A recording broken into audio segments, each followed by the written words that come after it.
The Brazilian Grand Prix from Interlagos. This is the third year the Brazilian Grand Prix has been held on this course. 71 laps on this track that measures 4.3 kilometers in length, and today's starting grid is led by Alain Prost. He finished nearly 1 second ahead of teammate Damon Hill. It's the 22nd pole of Prost's career. Michael Andretti leading row 3. Andretti is a much better starting position than his Formula One debut in South Africa when he began the race in row 5. Mark Blundell starts in the 5th row. He had the best Formula One result of his career 2 weeks ago in Kyalami when he finished an impressive 3rd. Austrian Gerhard Berger starts in row 7 for Ferrari. He won twice last year, in Montreal and the season's final race in Australia when he drove for McLaren. The two footworks line up on the outside of row 9 and on the inside of 10. Derek Warwick narrowly finished out of the points in Kyalami when he placed 7th. Rookie Formula One driver Luca Badoer leads row 11. He enjoyed a successful career in Formula 3000 prior to moving into racing's premier showcase. And rounding out the field, Michele Alboreto. 25 drivers are on the warm-up lap and are preparing for a race of just over 300 kilometers. And when we return, we'll have the start of the Brazilian Grand Prix on Sports Weekend. Welcome back to Sports Weekend for the start of the Brazilian Grand Prix. Let's join, once again, BBC commentators Murray Walker and James Hunt. The Brazilian Grand Prix is go. Prost gets away. There was a very quick start at the back, but leading into the first corner, it's Alain Prost and Ayrton Senna goes through on the inside and takes second.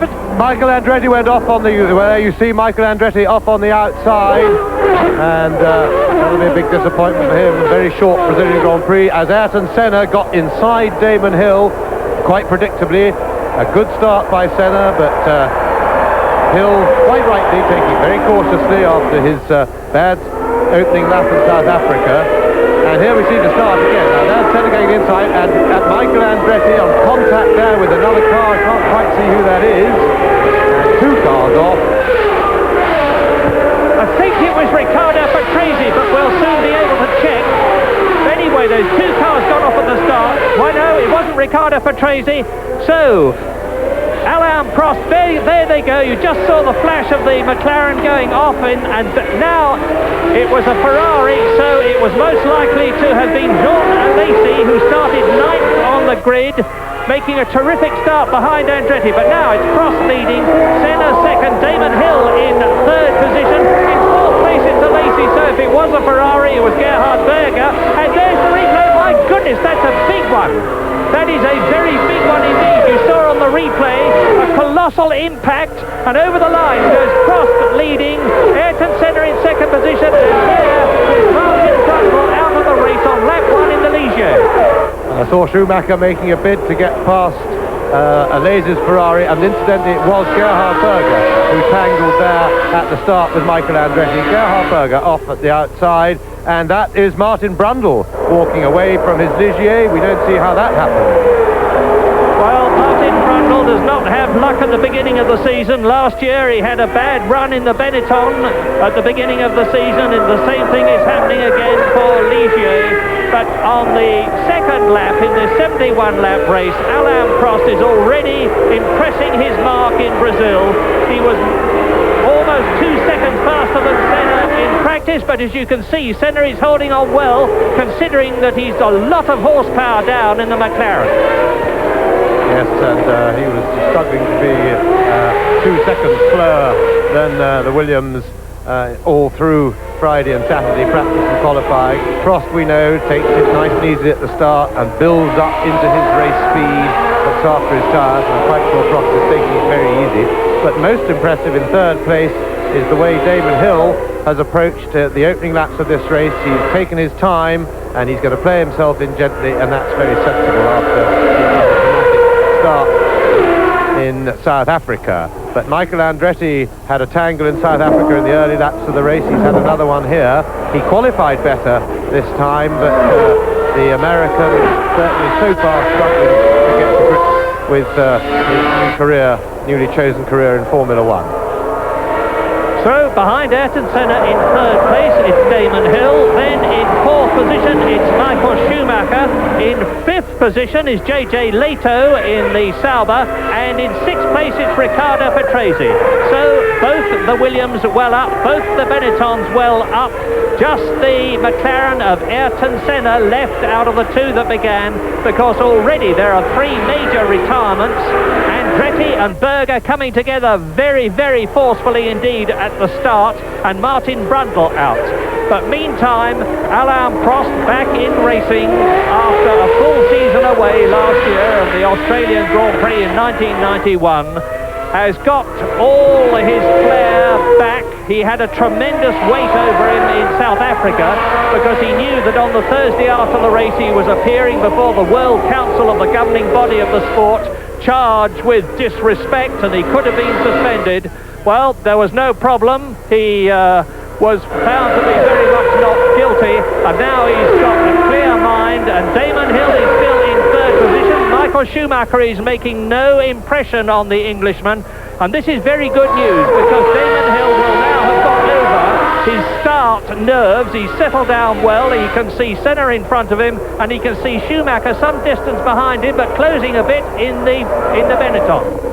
And there's Gerhard Berger. He's perfectly all right. We have news that Michael Andretti is also undamaged, perfectly all right. And there is Damon Hill. And certainly he's playing himself in just the right way. But now the pressure's coming, because Schumacher's giving chase. And incidentally, so far Senna is keeping it closer to Alain Prost than we expected. And this is good news for the race. But I'm sure that Prost will start to gradually, as his fuel load lightens and he takes the thickest bit of the rubber off the tyres. In fact, Prost is beginning to stretch his lead already. And I would expect Damon Hill to start closing in on Ayrton Senna, but he will certainly find Senna a big problem to pass, unless he can do it and get well onto this long uphill straight that they're now on. And that was a Benetton slowing towards the pits. It must have been Riccardo Patrese, because there is Michael Schumacher. So problems for Patrese, and here we're from his onboard camera, and Patrese really struggling in the Benetton team, as he did at Williams last year. He was 1.2 or 3 seconds slower than Michael Schumacher in qualifying here, similar margins in South Africa, and that's a long way back for a number 2. We're riding with Damon Hill. You can see his speed at kilometres an hour on the bottom right-hand corner of your screen. And he's keeping ahead of Michael Schumacher, the wonder new German who's only entering his second full Grand Prix season. And Damon Hill has got Ayrton Senna very much in his sights. It's Prost leading, Senna second. We're riding with the third place man, Damon Hill, who's got a considerable horsepower advantage from his V10 Renault compared with Senna in the Ford V8 powered car in front of him. Schumacher is behind in fourth position, and the Saubers are sixth and seventh. The problem that Hill has got on the start-finish straight is we've still got yellow flags up at the first corner, and so at the point where the Williams may just be reeling in the McLaren and ready to pass, he wouldn't be allowed to if he's in the yellow flag zone. That's where they're clearing up the accident from the first corner. Well, I can't see any yellow flags here, maybe up beyond the grid, as Prost goes over the line. Yellow flag to still be west. So we just had a glimpse of one in the corner of that picture as they're just beginning to get the accident cleared up. So another couple of laps and we should have a green flag there, because that's the main, of course, taking point on the circuit. Now Prost starting to stretch it, Senna on the limit, and the battle for second place beginning to close up. Hill and Schumacher all three of them getting close to one another. Getting on for 4.5 seconds.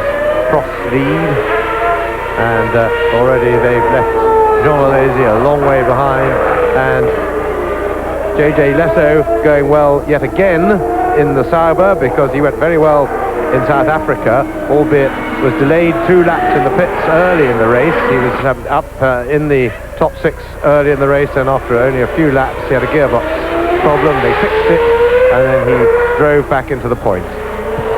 And Wendlinger is in 7th place behind Leto, both of them in Saubers, and in 8th position is Philippe Alliot in the very promising Larousse with the Chrysler Lamborghini engine, which, by the way, McLaren are believed to be having a look at, possibly for next season. But anyway, the question here in Brazil is Ayrton Senna going to be driving for McLaren at Donington? You can see the yellow flags are out, and in 2 weeks' time, there is the European Grand Prix at Donington as Damon Hill moves right up on Ayrton Senna. And there's the... And that caption on your screen is actually the heart rate of the driver. They've got Ayrton Senna wired to a radio signal sending out his heart rate, and interesting to see that in the corners and then on the straight. But of course that's the heart rate just from the physical exertion is liable to be well up around 130, 140, and then of course the pressure of the corner and driving right on the limit can take it up to higher peaks. What we need to see is more interesting is to watch it all the way around the lap. But Senna starting to come under pressure now from Hill, who in turn is coming under pressure from Michael Schumacher. But it's when they get out just after this little complex and they go down to the bottom of the hill, and they've got that third gear left-hander which they're coming into now, and then they got this long uphill straight, and they build up when the wind was behind them in practice to over 300 kilometers an hour. And this is where Damon Hill, with his superior power, could close up on Ayrton Senna and start to challenge for 2nd place. And the Englishman's going to be very, very careful indeed, because he will still have branded in his mind what happened to him in South Africa, when in the pressure of being right under Ayrton Senna's wing on the first corner, he spun out. And now Alain Prost is nearly 5 seconds ahead of this battle for the 2 Ford engine cars. That's the McLaren and the Benetton, and the Renault V10 of Damon Hill, who is inching up on Senna all the time. Still a Lacey 5th, still Leto 6th. Yes, probably right to say that Damon Hill has never diced with Ayrton Senna before on a racetrack, but he won't have had to have done that to know that you don't mess with Ayrton Senna. You can confirm that after Schumacher's experience in South Africa. Schumacher tried to get past him, he's only got alongside him and got the door summarily slammed on him. So Damon is going to have to get very close to Ayrton Senna here, entering this corner that we're looking at now. He's not close enough this time in order to use the superior power of the Williams as they go on that long uphill drag up to maximum speed. And behind them, it is still in 5th position a Lacey. It is still in 6th place Leto. Wendlinger in the 2nd Sauber is still in 7th position. Philippe Alliot is still in 8th position. 9th is Johnny Herbert. And you look at Michael Schumacher there, chasing Damon Hill, chasing Ayrton Senna, 2nd, 3rd, 4th. Prost, of course, has got a clear track in front of him, a clear track behind him, and the 2nd, 3rd and 4th are definitely getting closer to each other. Yes, meanwhile, they're just, well, a very brief track caption, but Prost has the fastest lap of 1:22.3 approximately, and that's a good bit slower than he went in the warm-up, and I do get the impression that Prost is pacing himself to Senna behind him and is driving with quite a bit in hand at the moment. He's only 6 seconds ahead after 8 laps, and the form yesterday, the day before, and in this morning's warm-up suggested that Prost could be pulling away at something like a 1.5 seconds a lap if he so desired. There's a possibility that he might try and go through the race without stopping for tyres, although I wouldn't expect that. If I was Prost, I would think a better tactic would be to go pretty fast in the early half of the race and try and get a big enough lead before pit stop time to be able to get in and out of the pits without losing the lead if one had a good pit stop. I think that would be the safer tactic. But it may just be that Prost is trying to really nurse his tyres. Now, Hill, you see, with the power of the engine, got right up to Senna then, the closest he's been. Schumacher playing a watching brief, and there's nothing Schumacher will be able to do about passing Hill except hope for a mistake, because the extra power of the Williams need a mistake in a corner by Hill for Schumacher to pounce on it. But he will try and stay close for just that eventuality. Hill is inexperienced and he's in exalted company, and he will undoubtedly be feeling the pressure because his error in South Africa certainly will tend to put more pressure on himself not to make error. But he did start this race very conservatively and sensibly, I thought. And they're into the complex of bends now from turn 6 up to turn 11. And Damon Hill is now getting to be in a position where he's close enough to take Ayrton Senna as they come up the hill here and into the tremendously fast left-hander, which leads into the top straight. Damon Hill going for it. Now he's in a position to try and take second place. Let's see if he does it. He's got the power advantage. Yes, and he shouldn't have tried to get inside Senna there. He needs, and Senna going to protect the inside. And I think Senna will leave his braking very, very late. Hill can dominate the corner from there, and Hill has done it. And that was good driving because Senna didn't give way easily. I was surprised Senna didn't go to the inside of the track all the way up the straight then to force Hill a long way round. But that is Hill likely to be gone now, and you see that Hill stuck to his guns. Senna tried to unnerve him, but Hill always had the dominant line for the corner. Now, Hill will start to get away, and Hill's stretching quite a lot already, and of course Senna is now going to come under pressure from Michael Schumacher. Now this is good news and bad news. Good news because Damon Hill is up into second position.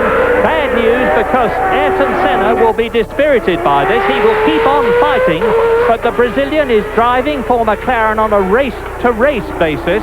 He hasn't signed for the rest of the season. He's known to be putting terrific pressure on the McLaren management for more money, but equally important, he's known to be putting terrific pressure on Ford to get the same series of engine that the Benetton team behind him have got, because Michael Schumacher has got a more advanced form of the Ford V8 engine than McLaren have, and if Senna can't get more power, never mind more money, there's a danger of him not driving for the rest of the season. His place might be taken by Mika Häkkinen. We've heard there's a possibility even that there'll be 3 McLarens at Donington in 2 weeks' time for the European Grand Prix. I hope that is so, because not only will it make the race more interesting in itself, but it would mean that Ayrton Senna would be driving there. But we've got to hope that Senna can stay within sight of Damon Hill, and the Englishman is driving a magnificent race, because even with the power advantage that he's got, to have taken the 3 times world champion as convincingly as he did was a very big feather in his cap. Yes, this will have done Damon Hill's confidence an enormous power of good. The fact that he drove the opening lap so sensibly, and that he took his time, and that it wasn't as difficult as he might have thought to get past Senna when the time came. He should now be in a much more relaxed mood. That should help his speed. In the meantime, he'll be able to get away from Senna, I'm quite sure, because apart from anything else, Senna has got his mirrors full of Michael Schumacher, and his main concern will be to defend third place. Way up the hill now. Interesting, because these 2 cars have similar engines, and there's a big argument from McLaren, who wants the air valve engine. The engine in the Benetton is reputed in straight terms to have 20 more horsepower, but the straight line speeds in qualifying and practice didn't altogether suggest that. But then McLaren have different electronics, and of course they have Shell fuel as opposed to the ELF fuel in the Benetton, and they seem to be going well. Now, while you watch Michael Schumacher challenging Ayrton Senna, what's going on in the rest of the race? We're on lap 13. Alain Prost is leading by 9 seconds. Damon Hill is in second position. There are the other 4, Senna, Schumacher, Alesi and Leto in the top 6. In 7th position, it is Wendlinger. In 8th position, it is Philippe Alliot. 9th is Johnny Herbert in the Lotus. In 10th position, it's Mark Blundell in the Ligier, who of course was 3rd in South Africa. And then in 11th position is Zanardi in the 2nd Lotus. And in 12th position, it's Ivan Capelli, at last running in a race in the Jordan, because he was out on lap 3 in South Africa. Yes, and Alesi there really holding up the two Saubers of Leto and Bendinger.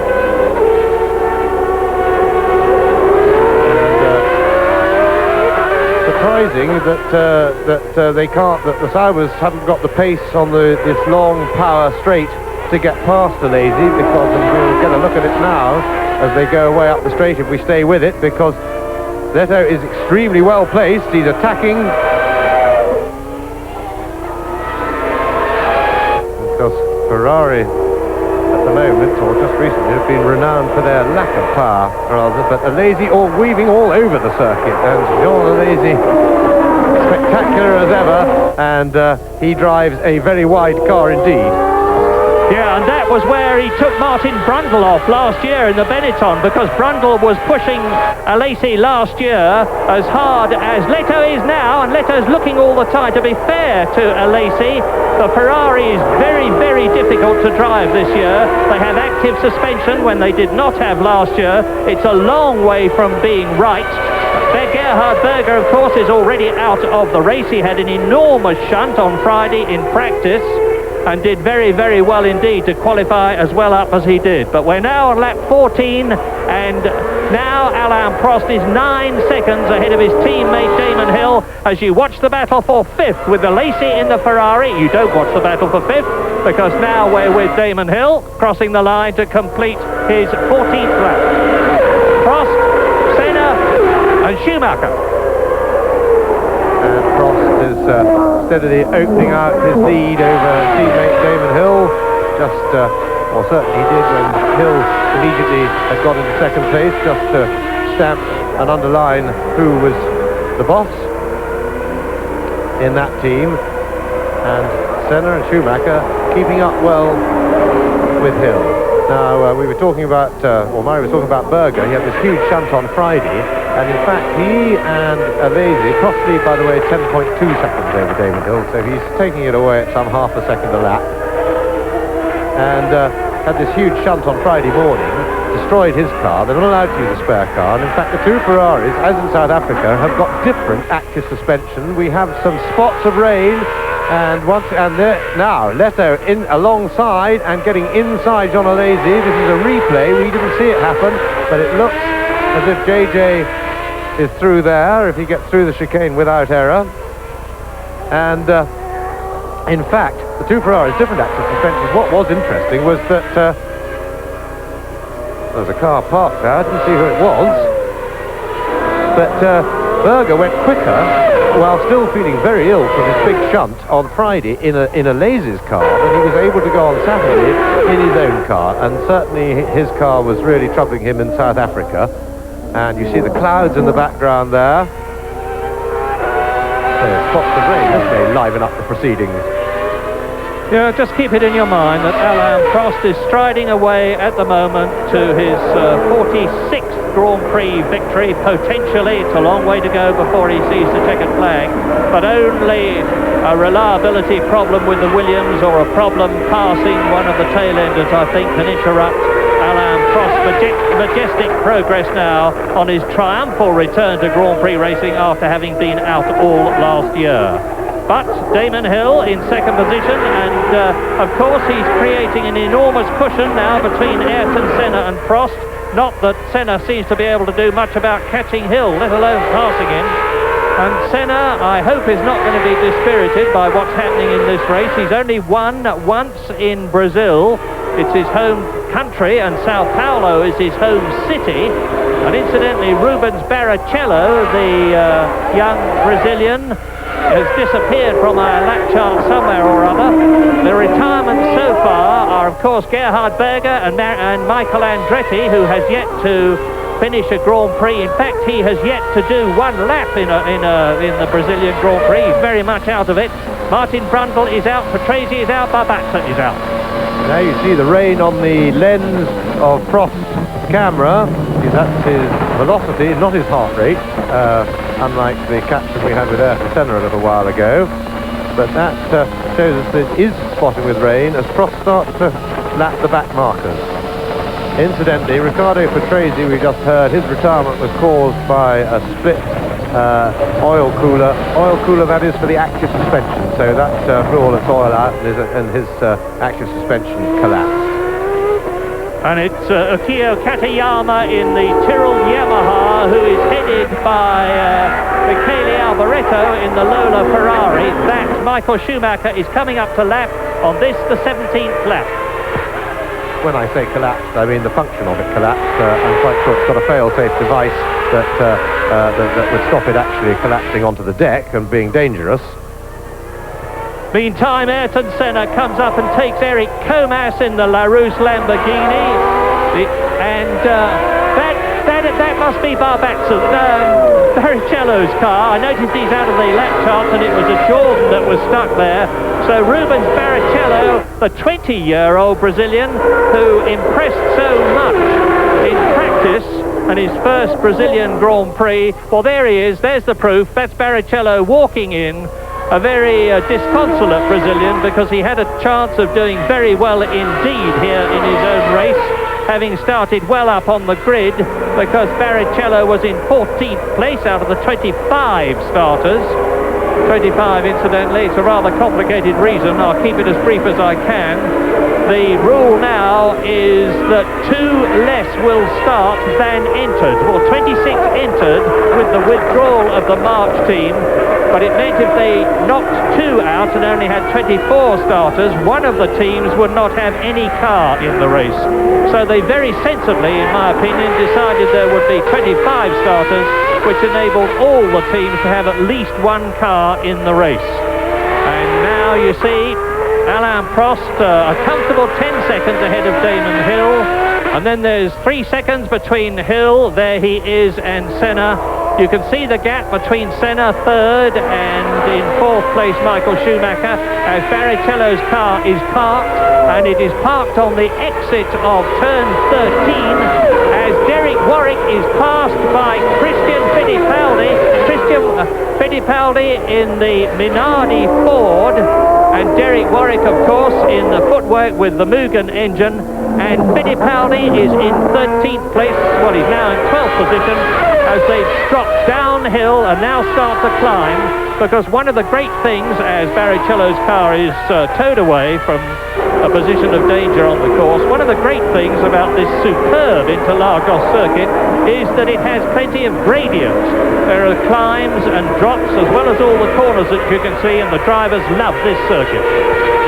And with lapping the back markers and a few spots of rain, Alain Prost, using his lead wisely, has decided to forego a bit, and the gap now to Damon Hill is down to 7 odd seconds.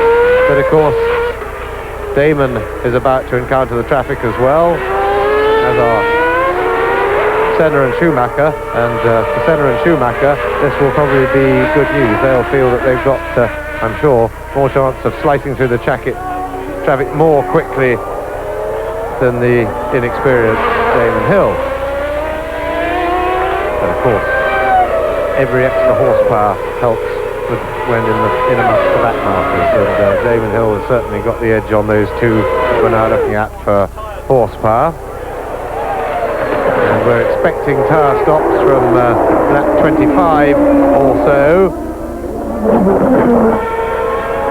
Most of the teams expecting to stop once. Now the gap back to 8.3 seconds. Prost leads by 8.3 from Damon Hill. And there goes Hill, and the tyre stops, of course, in South Africa changed the position between 2nd and 3rd, because if you remember, Michael Schumacher came into the pits just ahead of Ayrton Senna, Schumacher in 2nd place. The McLaren team got Senna out faster than the Benetton team got Schumacher, as a result of which Ayrton Senna regained the 2nd position he had lost to Michael Schumacher. The same thing could happen here, because it's very close indeed, except that the battle is for 3rd position, as the McLaren and the Benetton respectively, both with Ford V8 engines, close up on Michele Alboreto's Lola Ferrari. That's the Scuderia Italia team, which last year used a Dallara chassis. And Alain Prost is very secure at the present moment. He can afford to have a very leisurely pit stop And we all recall the problems that Nigel Mansell had in the past with pit stops that went wrong, notably that one in Portugal where the wheel came off, and that's the last thing that Williams will want to happen to their superstar, 3 times world champion Alain Prost, who looks as though he's on his way to his 46th Grand Prix victory, as JJ Leto, who is now in 5th position behind Michael Schumacher, comes up, and Schumacher takes Alboreto and looks across at the Italian. Doesn't look very pleased with him for some reason. Yes, and Leto in 5th place, and still Wendlinger still struggling to get past Jean Alesi in the extra wide Ferrari. Look at that.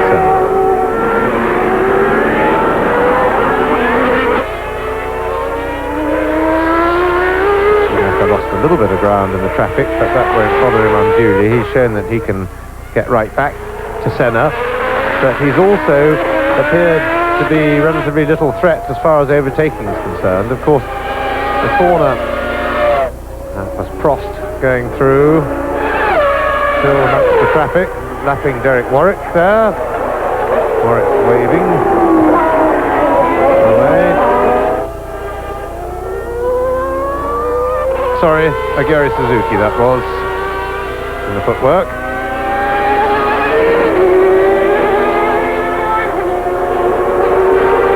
Suzuki, the Japanese driver, and now here is race leader Alain Prost carrying number 2. I've told you before, but I'll tell you again, that Alain Prost is number 2 because there is no number 1 in this race, or any race this year in the World Championship Series, because it is traditionally carried by the world champion, who of course is racing in Indy racing this year. That's the McLaren team, who are obvious now. Are they?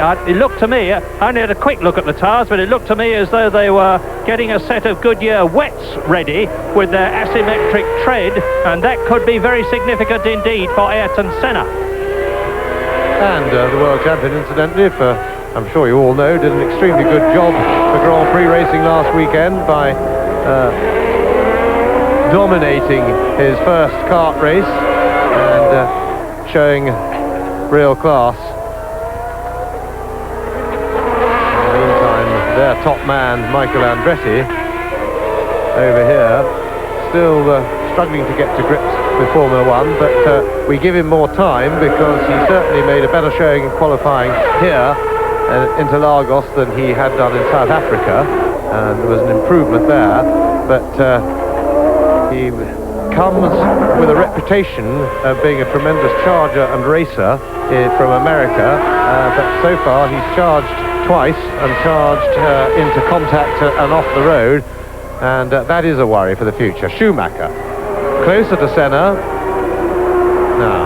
Let's hope our producer stays with this shot all the way around, because this is as close as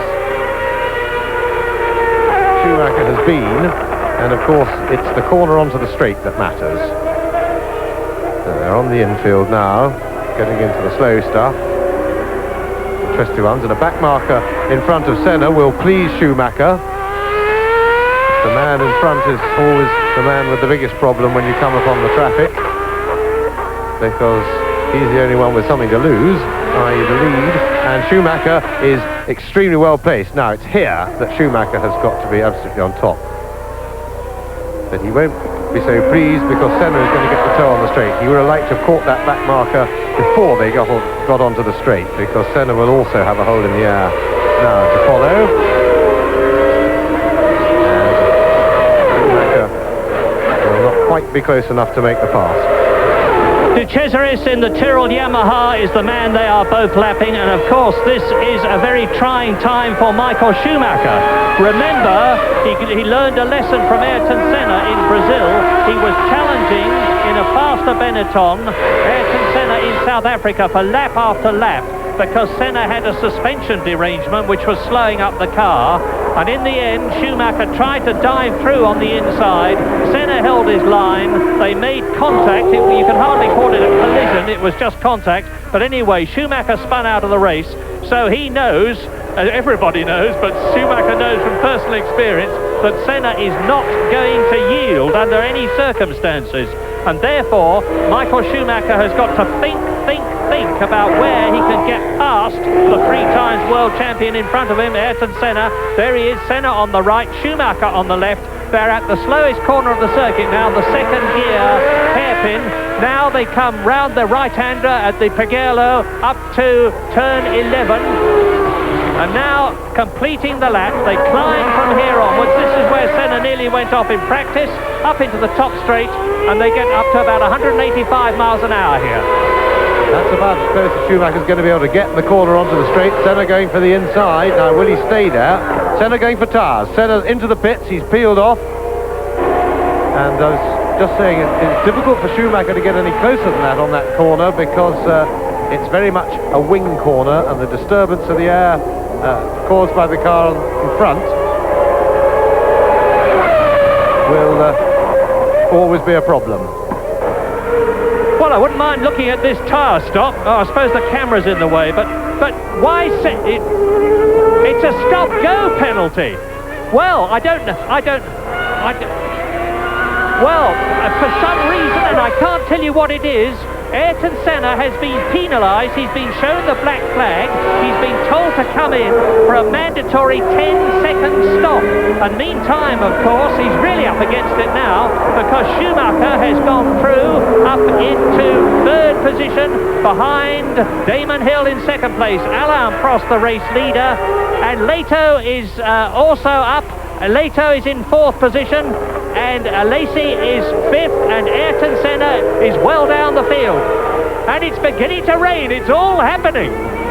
It certainly is, because I didn't see Senna commit any what I'd call stop-go offence on the track. He wasn't weaving excessively, in my opinion. And the other thing that surprised me, and although I must confess it's a new rule and I'm not clear as to what he should have done, but I'm very surprised that he didn't take on tyres by stopping first of all at his own pit, changing tyres, then stopping at the control tyre for 10 seconds, because that still would have been less acceleration and deceleration time than making the having to make a tyre stop subsequently. And I would have thought the clever trick then, because we're just about at tyre change time, that Senna should have stopped at his own pit first, then gone for his 10 seconds stop, and that way he would have it would have been more economical in the overall scheme of things.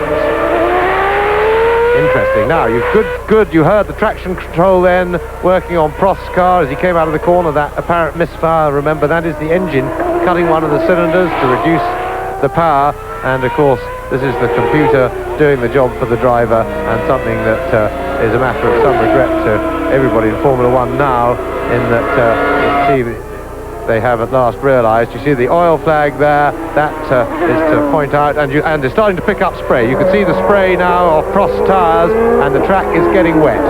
So now I wouldn't be at all surprised if this rain is covering all of the circuit. And we're trying to look out of the back of the circuit to see if it's raining down the back, but it looked worse here on the start-finish line. Well, meantime, I can tell you that Ayrton Senna is in fourth position. Prost is leading, and you're watching him now on lap 27 by 10 seconds. Second is Damon Hill. Third is the man you are looking at, Michael Schumacher, and he is some 25 seconds ahead of Ayrton Senna, who is in fourth place. Fifth is JJ Leto, and down to sixth position in the Ferrari is Jean Alesi. Seventh is Carl Wendlinger, and in eighth position is Philippe Alliot. But I think we're going to have some real excitement and possible changes soon, because drivers will have to come in and change their slick tyres with no tread on them to wet tyres. Yeah, but I've just been checking the rule on stop-go, and the reason Senna didn't stop for tyres, which was the logical thing to do, is you are not, under the new rules, allowed to stop for anything else. You can only come in and do your stop-go and not have a 5,000 mile service while you're about it. It's very interesting, James, that the one race that Ayrton Senna does not seem to do well at is Brazil. The year he won, if you remember, he finished in a state of absolute exhaustion, slumped in the cockpit of the car, and incidentally it was slopping wet then too. He just got home to win the race, but time after time in Brazil, Ayrton Senna has gone down for some reason or another, whereas time after time, Alain Prost has won. Alain Prost, of course, has been in Grand Prix racing now for some 13 years, including the one he didn't actually drive last year. He's won 6 times in Brazil, but he's also had a lot of seconds and thirds. Brazil is for Prost, but Brazil does not seem to be for Senna. Yes, it works like that, I think, Murray, for all drivers. They have, and it's nothing to do with the way they drive. Sometimes you're lucky and the rain is really coming down and Senna is still charging on. And it's wet, much wetter here than around the rest of the circuit. And that, of course, is why people, but Senna is coming in now. Is he going to put on wets or is he going to put on more slicks? Because whilst there is cloud about and wet tyres for Ayrton Senna, he's still got the labels on, France, spanking new. Look at that, still with the labels on. 6.9 seconds now. Senna's got an advantage. The others will have to come in, notably Alain Prost. Remember, in South Africa, Alain Prost very sensibly came in immediately after Senna to change tyres. That's the best time to do it, so that you don't lose any time to the man who has changed to a better tyre for the circumstances. And there is the race leader, Alain Prost, on his 29th lap. Surely he must come in at the end of this one to change onto wet tyres. Well, he stayed out, and I think that Senna has gone for a bit of a gamble here, because Damon Hill's come in, so Damon is in for tyres, he's on to wets, and that's a sensible thing to do, because these things are pretty nasty to drive on slick tyres when you're, or certainly to race on slick tyres. Yeah, the traction control working with the misfire as Damon goes away, but that's a deliberate misfire. We were all agreed in this business that getting the car pointed straight out of a corner and then just being able to floor the throttle and have a computer decide how much power goes out is very bad for Grand Prix racing, and happily that amongst other driver aids, computerized driver aids, are going to be banned next year. The rules are still being debated, and I think it's healthy that they are being debated properly. As to whether active suspension, for example, goes, and Suzuki in the middle of the road in a terrible mess. Indeed he is, and that makes the 7th retirement. Sets the safety car. SC means safety car, which means pace car. Now you can see this is mayhem here. They should have come in quicker to change for tyres. Suzuki is blocking the course. That means they're going to have the pace car out. It's going to be a desperately difficult race to follow from now on. And first of all, they've got to get the footwork Mugen off the circuit and clear the debris. And we will try and... I'm just trying to identify who that is. It looks like Eric Comas running across the track to me. Eric Comas from the LaRousse team, and it was Katayama. So the Tyrrell is out. And there is Prost. Prost has gone off. Well, this is quite amazing. And he's knocked his nose off, and I tell you what, Senna may have just done the clever thing here. He took a gamble. He came in what was probably a bit early. It's a big storm now over the circuit, but with the safety car out, Senna will be able to stay on it. And now the rules, and people sliding all over the place here. The track absolutely awash, and the cars literally float on these tyres, and that's going to be a bang. That was the Prost incident. That was a replay of Alain Prost going and hitting a Lacey. And there is a safety car. Now the safety car has to pick up the leader, but does the safety car know who the leader is? That is Johnny Herbert, I think. I'll tell you who the leader is. It's Damon Hill. Damon Hill, and not only is the leader, but he's out on wet tyres. And that must be Michael Schumacher, because we already know, of course, that Riccardo Patrese is out of the race. And that was certainly more than the tyre change that Michael Schumacher was having. The whole team had descended on his car. And that looked like a Lazy still going, so he got going again. And it was a Minardi, we understand, that... and there's Senna skating around, and Senna off the track, but trying to pick up the pace car, but he's got back on the track and may have just nerfed his under tray a bit, but he's in a lot better shape than a lot of the cars. Now the safety car they have the safety car picks up the leader, and the leader has to stay behind the safety car. Before that, other cars are waved through, and they form up behind the safety car. Now, anybody who goes into the pits for tyres, if the safety car is on the pit straight, they are held by the red light when they want to leave the pits until the whole field that are in a queue behind the safety car has gone past. And this is the controversial bit about the new rule, because in America, where the safety car rules work very well, and we don't understand why we haven't copied the American rules, other than the fact that egos seem to suggest that they don't want to do it. This is Senna. Yes, there was actually in America they did not stop the clock. The original safety ruling was that the clock was stopped, but whatever, Ayrton Senna is keeping going, and the race has not, as I can see it, been stopped at the present moment. But look at the people who appear to be... Suzuki's out, Katayama's out, Prost is out, Barrichello, Barbazza, Patrese, Brundle, Andretti and Berger. There's hardly any cars left, and they've got to clear that debris. That is the Suzuki footwork car. Are you saying they've changed the rules since South Africa then, Mario? Because in South Africa the problem was the initial. There's Senna's heart rate. The time keeps going, but that, of course it does. That was in South Africa, but the problem, the controversial bit that isn't the same as America, is that there's a red light at the end of the pit road when people want to come out. So if they come in to change tyres or to have any sort of a service, which is the trick in America that makes it exciting, they can't get out again. But if the safety car is going past, whereas in America they can blast out of the pits and then they can join the queue.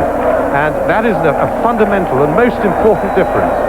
Well, now look at this. This is tremendously exciting, because you see the safety car followed by Damon Hill, and then behind him, 2 cars behind him, is Ayrton Senna. And when the race does restart, Damon Hill is going to have an even greater weight of responsibility on his shoulders than he had before, because instead of having a comfortable lead over Ayrton Senna, they're both on rain tyres, incidentally. Instead of having a comfortable lead over Ayrton Senna, he's going to have the experienced, tough, not to say ruthless Brazilian right under his rear wing. You see, there is Senna, there is Hill on the right, and that is the Suzuki Footwork Mugen car, which is now being removed by the Brazilian marshals off this soaking wet track. And look at all the debris there too. This is the slow pace lap 31 in this 71 lap race, with Damon Hill leading behind the pace car. Derek Warwick behind Hill has of course been lapped. Ayrton Senna behind Derek Warwick has not been lapped. Indeed, he's only a few yards behind the race leader. In 4th position it's Johnny Herbert. Down to 5th position has gone JJ Leto in the Sauber. 6th is Jean Alesi. In 7th position is Zanardi in the 2nd Lotus. And in 7th position is Philippe Alliot in the Larousse.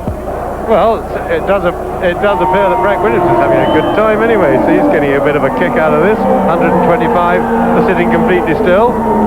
So Frank's getting his jollies now. Well, now, James, look, let's have a little think. Do you think that Damon Hill has got what it takes to keep ahead, notwithstanding the fact he's got more power, which he won't be able to use, of course, in these wet circumstances? Keep ahead knowing that Senna is breathing behind his rear wing, challenging for the lead in his own Brazilian Grand Prix, Ayrton Senna. Well, I think Damon Hill has got a lot of what it takes, but remember, the problem for Damon is he's never been in this situation before, and it's the unknown. But I hope that he'll remember what he should do, and what he should do in this is drive his own race. So, because the Williams is just as superior in the wet as in the dry, and but the point is, he shouldn't worry about the pressure. He's got to finish this race. It's important for his confidence.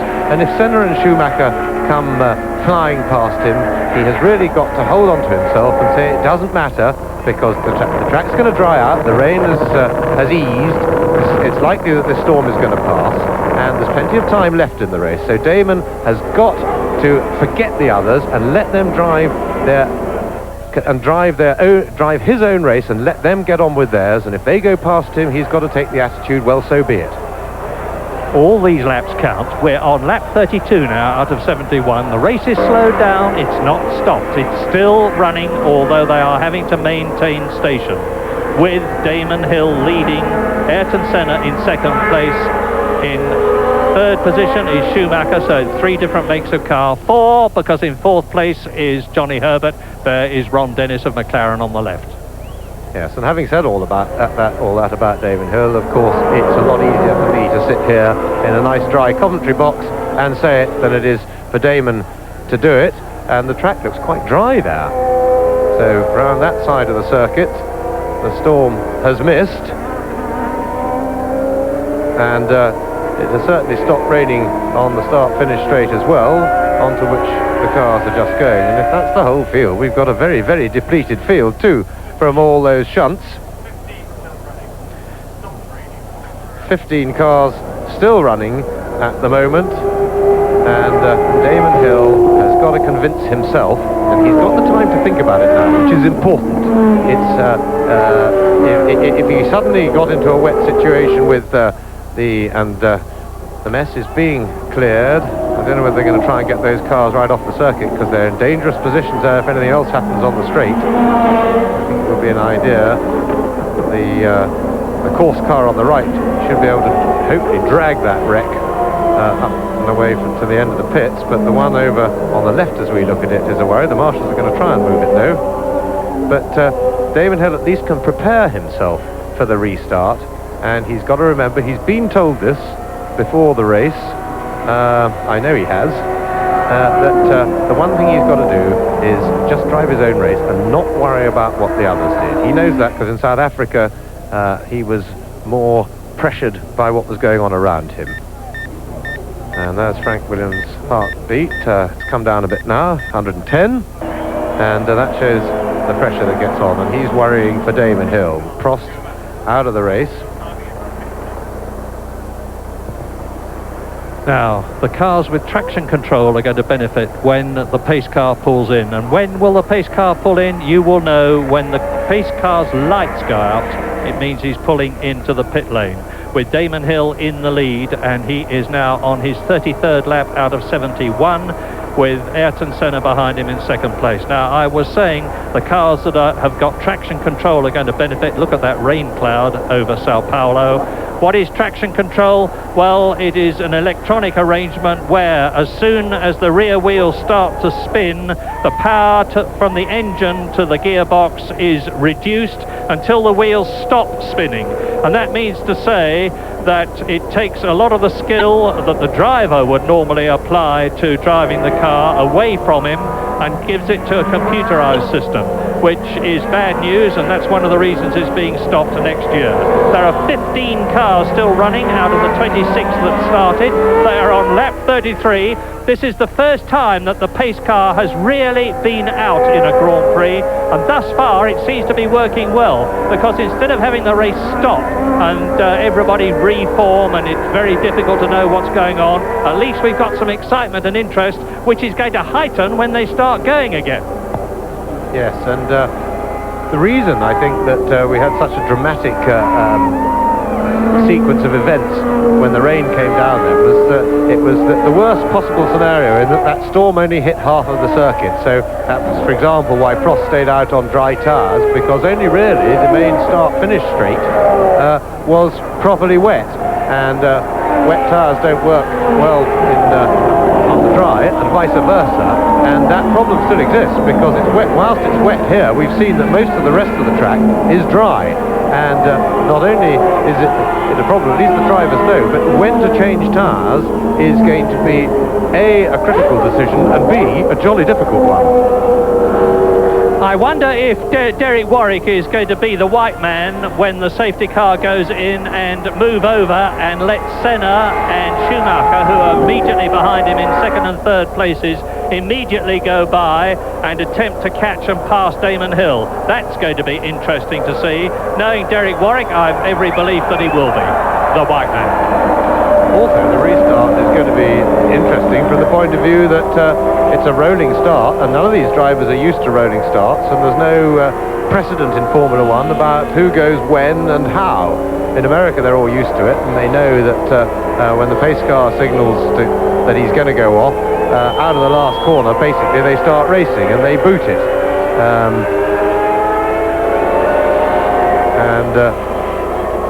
Remember, there's quite a long run from the last corner to the entrance to the pit road, which is where the pace car will pull off, the safety car I should call him, and unless Damon Hill drops back an awful lot, they may get a false start if he goes flying past the safety car too soon, because of course if he gives it full boot out of the last corner, he's going to be well ahead of it long before it gets to the pit entrance, or alternatively if Schumacher does. So we're entering a world of the seriously unknown here. Yes, well, let's try and identify them. There is Comas, followed by the Ferrari of Jean Alesi. That is Michele Alboreto. There is Mark Blundell with Martin Brundle in the second Ligier Adler race. We're riding now with Ayrton Senna. In front of him, you saw Derek Warwick's footwork Mugen. They are on lap 34. There are 15 cars left. And unless I am very much mistaken, they are about to restart the race. Let's watch the safety car as it comes through, because they're completing their 34th lap now.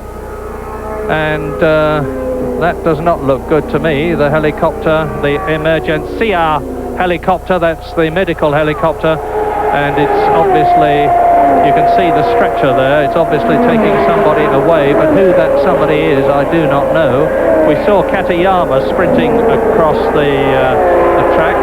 Andre de Cesaris in the second Tyrrell is still running, and the safety car SC is still out. So you can see for yourself without me telling you that the clouds overhead are still very heavy. I think it's probably Fabrizio Barbazza who's being helicoptered away. Now, whether the start-finish line marshal with the two yellow flags then was just stopping waving because everybody had gone past and there was nobody to wave to, or whether he stopped waving as we just lost that shot because, well, the lights are still on the safety car. And the crowd are getting very excited because certainly this restart is going to be nothing if not interesting, only if for no better reason that we haven't seen one before, and as I've just said, none of these drivers have been in one before. I'll tell you something, Jays. I mean, I've been watching the monitor and the cars on the track, but I think there's still a few cars out there on slick tyres, because I haven't seen all that many come charging in. We know Senna's on wets, we know Damon Hill's on wets, we know Schumacher is on wets. He had quite a long pit stop. There's Derek Warwick, Senna, Schumacher. That is Michele Alboreto in the Lola Ferrari, and the pace car still goes out. Now, it gives us a chance to identify some of the corners on the track while we're talking to you. They're out of the Meguro, and off goes the helicopter. We'll try and find out. Oh, it's Andretti they're taking away. Oh, well, it was, I'm sorry to see and hear that, but it was an enormous thump that Michael Andretti had at the beginning of the race when he was collected by Gerhard Berger's Ferrari. But he walked into the pit, so maybe it's just delayed shock. Let's hope it's nothing worse than that. Yes, let's hope it's precautionary. He certainly came back on his own 2 feet. Now, I'm wondering whether Michael Schumacher, and we're trying to find out, is actually on the same lap as Ayrton Senna, because we saw Schumacher having quite a long stop, but it was once the safety car was out. Now, certainly you'd think that if he went in then, he at least would be at the back of the queue, and the safety car, well, they're getting a crane to this one. They want to get this car off the circuit. It was obviously too wrecked to be dragged, but it'll be an interesting point to see whether that chap Marshall sitting on the car just trying to balance it. It's the weight of the engine, particularly with that big lump of Honda V10 in the back, is rather behind the centre of gravity, rather behind the roll bar. Sorry, a Mugen, I beg its pardon. an ex-Honda. I don't suppose it lost any weight in the transfer, though. I think it did, actually. I know the Mugen people have done an enormous lightning job on the V10 over the winter, but irrespective of that, it started off life as a Honda, and although it's got some lighter metals in it now, it's still a pretty hefty lump compared, for instance, with the V10 Renault. And you're looking down the pit lane from the travelling camera that the Brazilians have got, which replicates the one that we have at the British Grand Prix at Silverstone.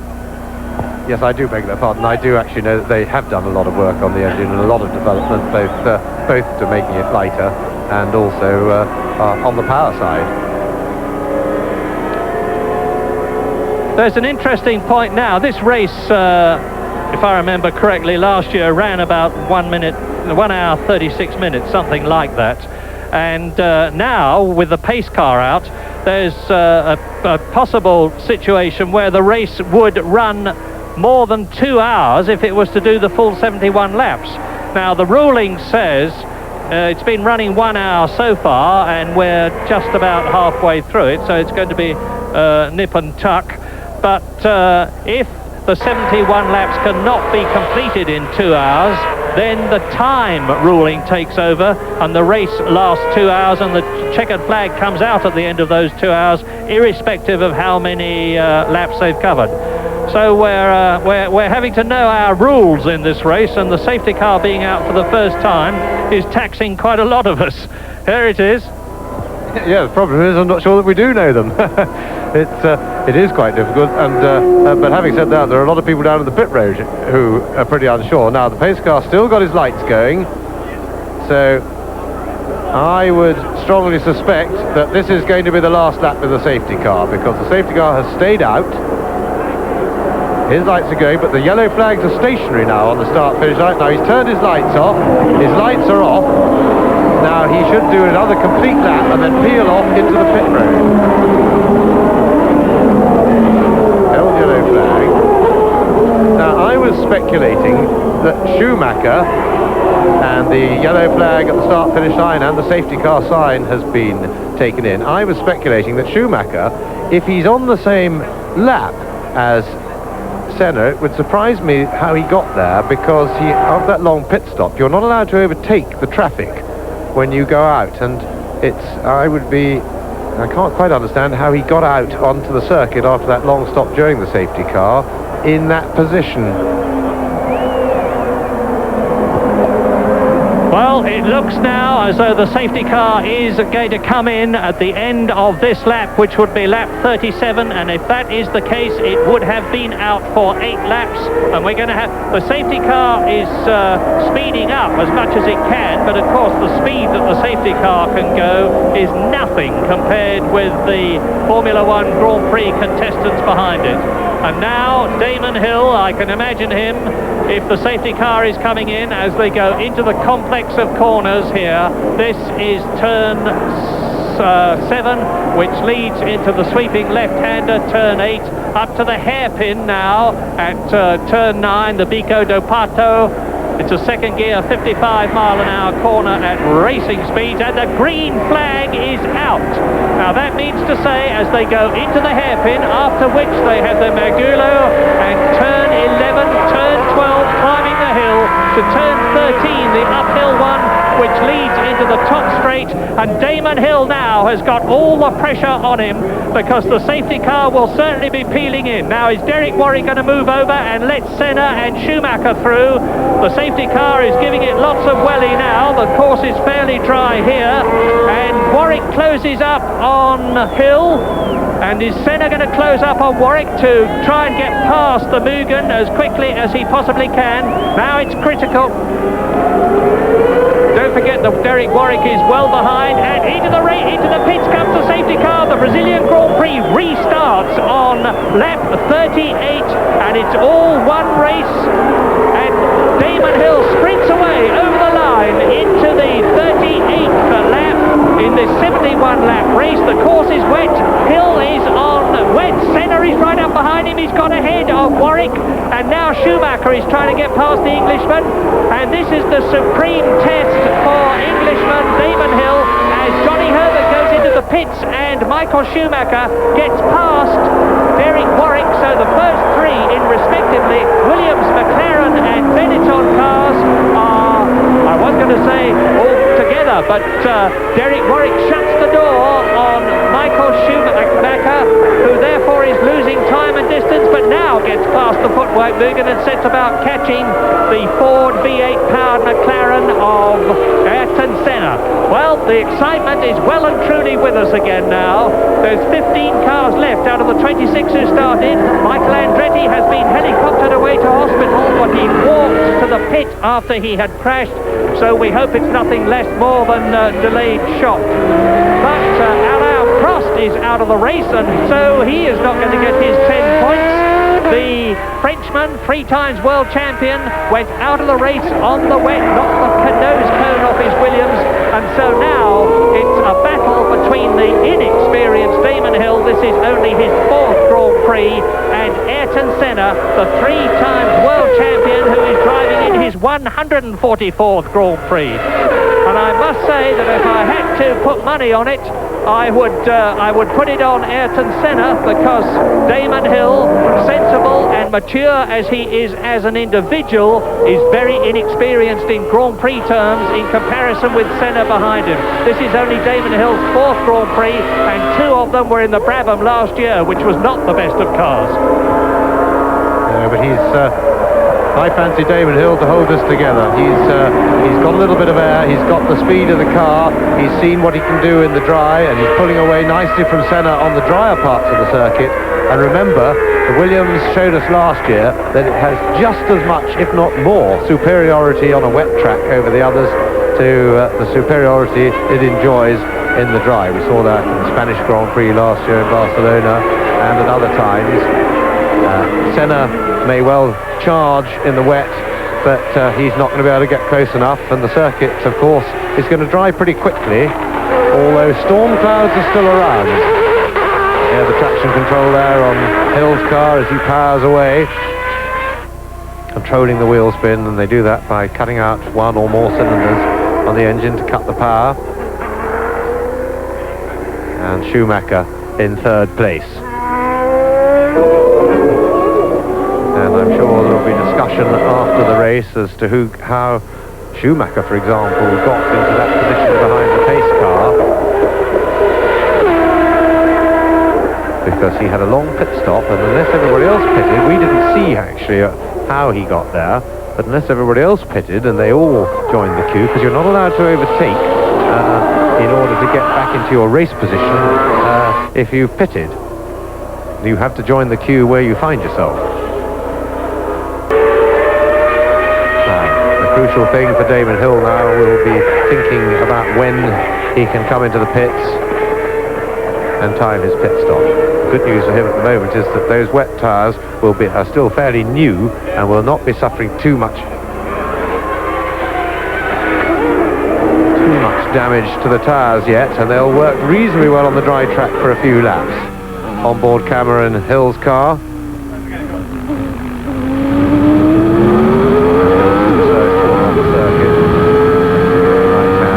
Downhill now, and then staying down for the 3rd gear, right-hander, that left-hand driver, and that's going to lie onto the main straight. Uphill.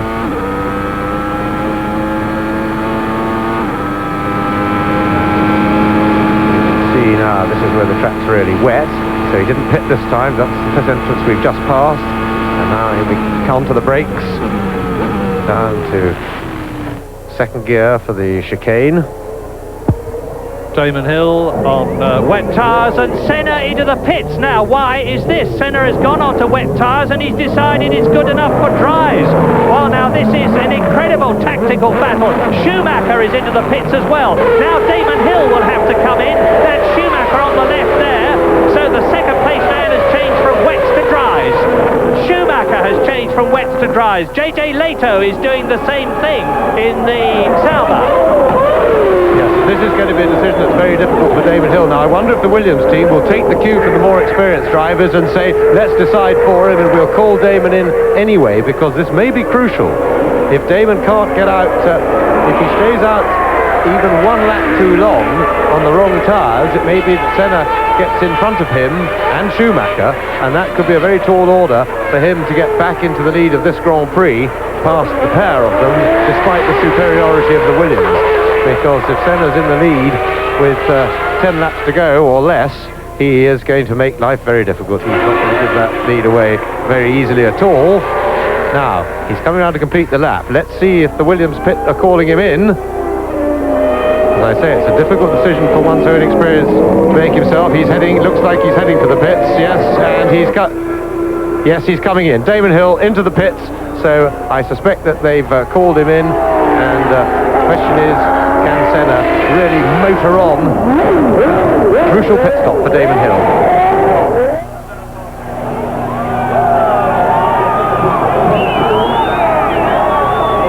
It's a good one, and he's got away pretty well from the stop too. And Senna coming up the straight now with Schumacher. This is going to be fantastic because Damon Hill is rejoining the circuit. There you see him as Damon Hill exits the pit lane. He is ahead of Ayrton Senna and Michael Schumacher, and all three of them have changed from dries to wets and back again to dries. Now look at this, and Senna of course is on tyres that are slightly warmer than those of Damon Hill, and he's really pushing the Englishman now, and we're on lap 43.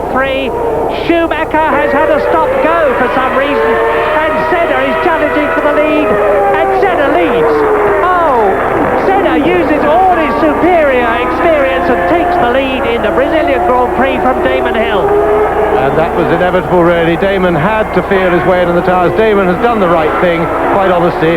Rather than fight Senna, Senna already had a lap and a half's experience in the conditions, and that was good driving by Damon, because he can now tail Senna, and he can get this lead back. And he's done absolutely the right thing. If he'd fought him, he could easily have gone off the road. Now, Schumacher in for a stop-go, and that's put Schumacher out of contention. So the Brazilian Grand Prix now comes down to a straight fight between Senna and Damon Hill. And Jean Alesi is in third position. So, as you look at Schumacher, who is fighting back now and is behind the Larousse Lamborghini, I can't see it must be Philippe Alliot, because we know that Eric Comas retired from the race. No, it is Comas, he's rejoined.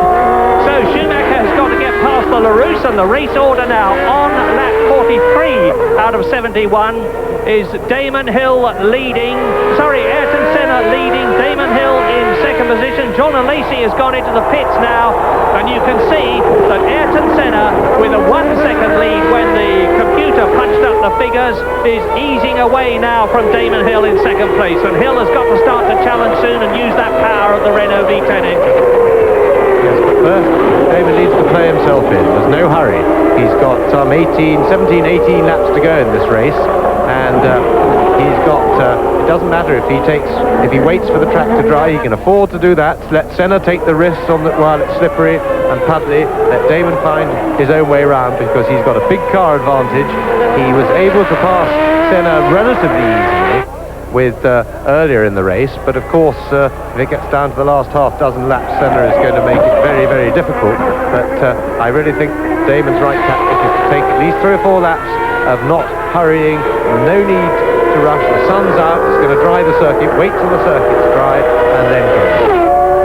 And I'll tell you, some very happy men must be the organisers of the European Grand Prix at Donington in 2 weeks' time, because the fact that Senna is now leading his own Grand Prix and could well win it, although there is some way to go, means that he's all the more likely to drive in the European Grand Prix at Donington, and that would mean an enormous amount to Formula One fans to know that Senna was up against Prost. Johnny Herbert is in third position, and Damon Hill is certainly not losing anything to Ayrton Senna. As James said, it looks as though he's playing himself in very intelligently and biding his time. 2.2 seconds was Senna's lead as they crossed the line, and you can see how charged up the triple world champion is on the wet. He was hurling it through that chicane at the top of the circuit after the start-finish line, and he is going through those wet patches as if they don't exist. There's no need for Damon to try and match that. He's got the superior car by a good second and a half a lap. He's got a lot more power, and if he can get onto that start-finish straight any time in the last 10 laps within 3 lengths of Senna's gearbox, and he's closer this time, he is closer, then he should be able to power past Senna up into turn 1 as they cross the line. Senna, of course, will always go for the inside if the race draws towards a close, but at the moment Damon Hill looks to be the marginal favourite to win this race, even with the disadvantage of his lack of experience. And on lap 45, it is Ayrton Senna leading Damon Hill by the margin that you can see. In third position in the Lotus Ford is Johnny Herbert as Hill closes on Ayrton Senna. In fourth position, it is JJ Leto, and in fifth position, it is Jean Alesi. In sixth position behind Alesi, it's Mark Blundell, the man who finished third in South Africa in the resurgent Ligier Renault. He's in the points in Brazil. Behind Mark Blundell is Alessandro Zanardi, but this is the interest and excitement. The inexperienced but cool Damon Hill, son of the great double world champion Graham Hill, and he's got Ayrton Senna in his sights. Not only has he got Ayrton Senna in his sights, but he can afford to sit behind the Brazilian, study points, see where Senna takes the line, see where Senna eases off, sees where Senna breaks, and then, hopefully from the point of view of British fans, use the superior power of his Renault V10 engine to punch his way past Ayrton Senna in the McLaren Ford. Watch this! Good news for Damon Hill is that the last couple of corners onto the main straight are just about dry now, so he can afford to attack there without taking any undue risks, and he's closing right up on Senna. The gap now under a second, 0.9 of a second, and as Murray rightly says, we can see the gap. We don't really need a stopwatch anymore, because Damon Hill is using his car advantage. He's caught Senna, now he's just about caught him. His job now is to work out how he's going to get past him, and that involves working out how he's going to get right on his tail on that third gear corner onto the main straight. They're going to the twisty infield complex now. Jean Alesi has gone into the pits again, and Mark Blundell up to fifth. Johnny Herbert, we've already told you, in third place. And Alesi's had a stop-go penalty. There seems to be an epidemic of stop-go penalties in this race, so and we think that there's a good chance that it was for passing under the pace car, and that may well be why Schumacher got his as well. I speculated, I wondered how Schumacher managed to get onto Senna's tail on the same lap when he'd had such a long pit stop during the pace car, and there is Herbert really charging. Johnny Herbert in third place. Senna in turn 1 with Hill closer still. And Alesi has got behind Mark Blundell because that's an old caption because of his stop-go penalty. But this is the battle for the lead. And it looks as though Damon Hill is shaping up to take it. I remind you, he's got the power advantage, and he's got the psychological advantage now of knowing that earlier in this Brazilian Grand Prix, he caught and passed 3 times world champion Ayrton Senna on his home ground. If he's done it once, surely he can do it again. Well, Senna goes through. It's Alboreto in front of him, holding him up in the Lola Ferrari. This gives Damon Hill the opportunity to close right up. And Senna dives through on the inside. Is Alboreto going to let Hill through? Let's have a look. Let's have a look. Yes, he has. Hill is still there. In fact, he's closer than ever to Ayrton Senna. And if he can get under the McLaren's wing here, it could be the lead for Damon Hill as he goes into the 48th lap. They're out of the top corner now. This is his opportunity. Saw how Senna went into the corner slowly, and that's experience for you. Let Hill close up, and I expect that's oil and mess on the screen has And the reason he goes into the corner slowly is so that he can get the power on much earlier. And you saw he got the power on earlier than Damon Hill there, was able to stretch his lead, and that spray coming up off Senna's tyres onto the lens on Hill's onboard camera. So Senna stretches the lead away down the back straight. So Senna survives the first crisis. That was a crisis from Senna's point of view. It was reflected on his heart monitor, but he's coming up to another crisis because just when he doesn't want it, as there are two more back markers in front of him, he wants to try and put them between him and Damon Hill. Well, that is Luca Badoer in the first one, and he's got a car between him and Hill, and that will make him feel a lot more comfortable. And I think that may be a Lasers Ferrari ahead of him. It is a dramatic race with stop-go penalty, and he doesn't want to be held up onto the straight because Hill is now behind Senna, but probably a bit too far behind, and in fact the Ferrari will now give Senna a bit of a tow. So he holds onto his lead for another lap, and Alesi pulls out of the way, tucks in behind, and Senna's heart rate can now afford to drop a little bit. Let's have a look at it now, because no, producer doesn't want to show us, but the heat's off for maybe another half a lap or a lap, depending on what traffic's ahead. Alesi moves over, lets Hill go. Well, Gentleman Jean has been letting him through. He's got a car that handles badly. He knows he can't hold them back indefinitely, so he might as well let them through straight away, especially as they were a lap, except for the length of his car, ahead of him. Now they are a lap ahead of him, with Ayrton Senna leading on a rapidly drying track. This is lap 49. Damon Hill is in second place. Johnny Herbert is still third. JJ Leto, that you are looking at now, is in fourth position. In fifth place, behind Leto, is Mark Blundell in the Ligier. In sixth position in the second Lotus is Alessandro Zanardi. That's the first time he has been in the points in a Grand Prix. In seventh place is Philippe Alliot. Behind Philippe Alliot in eighth position is Michael Schumacher after his stop-go penalty. And we've had several of those, as you know, including, of course, Michael Schumacher. Alain Prost out of the race, having spun off in the wet and knocked the nose cone off his Williams. So if Ayrton Senna finishes second, never mind winning this race, he would lead the World Championship. That would surely encourage him to stay in Grand Prix racing and to give us the thrill of watching him against Alain Prost in the remaining 13 Grand Prix of this race after the Donington Grand Prix in 2 weeks' time. So Senna coming up now to complete another lap. So he's, although the Ford has got less horsepower, Senna has got this enormous ability and experience. Blundell, on the other hand, is catching JJ Leto, and the gap when they last crossed the line was only 5.5 seconds. So Mark Blundell closing down on Leto's fourth place.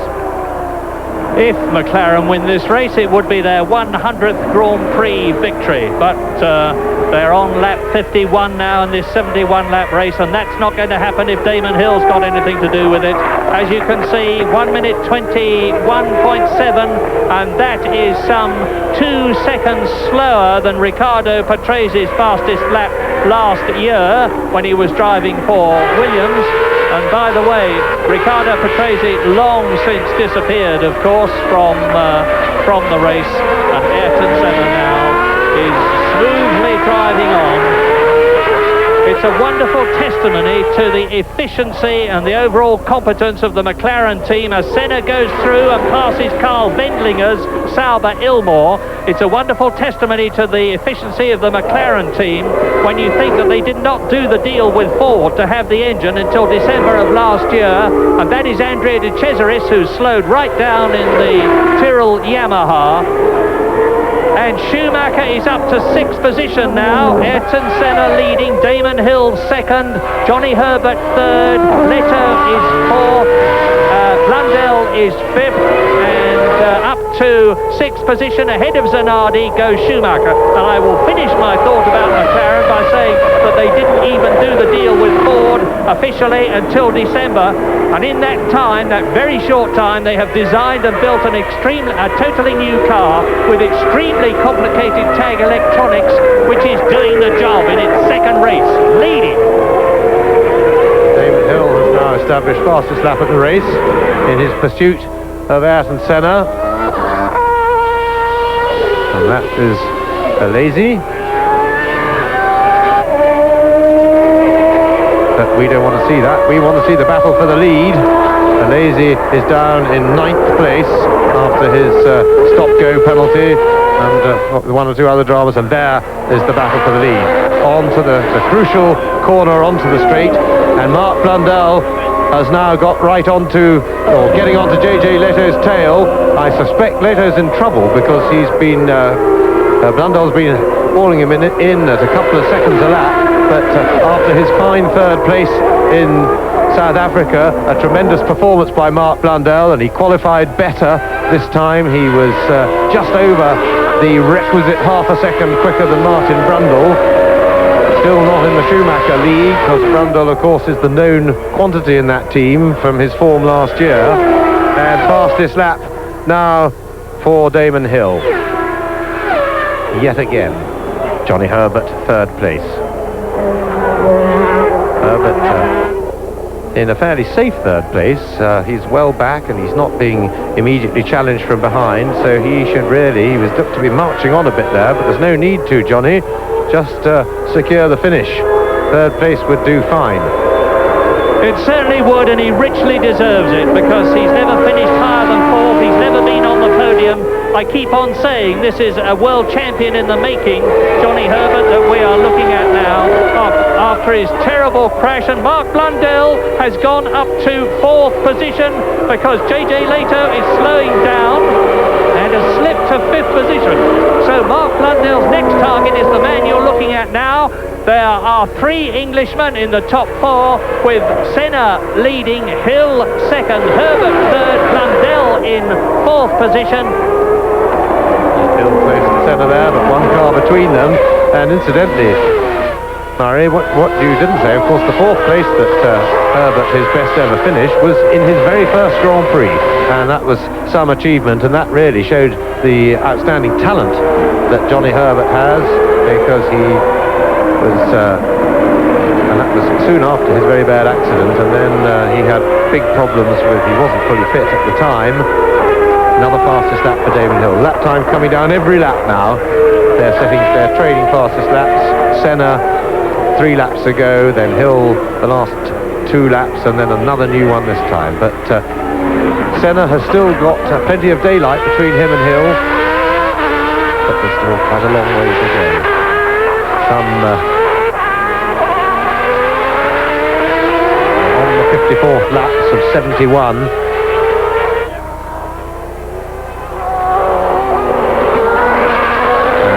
But Senna now is, without doubt, driving an inspired race. He's got tremendous incentive in front of his home crowd, not just his home country of Brazil, but his hometown of Sao Paulo. And being in the lead of this will be worth 20 of that 50 or 60 horsepower deficit that he's got on the Williams Renault. 1991 it was that Ayrton Senna won his only Brazilian Grand Prix, and now Filipe Alliot in the Larousse Lamborghini is being caught by Senna, but is not being passed by him at the moment unless Filipe Alliot moves over, and he's not exactly famous for that. I remember Nigel Mansell and he had a colossal coming together in Portugal, but Senna is past him. Now is Damon Hill past the Frenchman in the Larousse Lamborghini? If he's not, he's lost time. And now it's Derek Warwick in the footwork Mugen, and Hill is held up. Hill is held up. Alliot is not conceding. This is really Senna at his very best, because whereas normally, being in the lead, you are the man with the disadvantage in the traffic. Senna is actually playing the traffic to his advantage, and he's using the traffic to keep ahead, to keep enough daylight between him and Hill, because he's diving past the back markers. And this really is touch and go. And there is Mark Blundell in 4th place. Now quite a comfortable 4th place. And Michael Schumacher now chips in with the fastest lap. But he's down, I believe, in 6th place. In 5th place. Schumacher up into 5th place. Well, sliding the car about, and that's a sign of confidence, and I was very hopeful that his 3rd place in South Africa would give him a real leg up in confidence, and it appears to have done so. And that's Damon Hill passing the footwork of Derek Warwick. And Mark Blundell driving an absolutely super race, the man who was out of Grand Prix racing last year when he was tester for the McLaren team, having previously been tester for the Williams team. So he's got a lot of experience of top-level racing cars with Williams and McLaren. But last year he drove in only one race. He won it, and what a race to win, the Le Mans 24-hour race, as a teammate to Derek Warwick in the Peugeot team.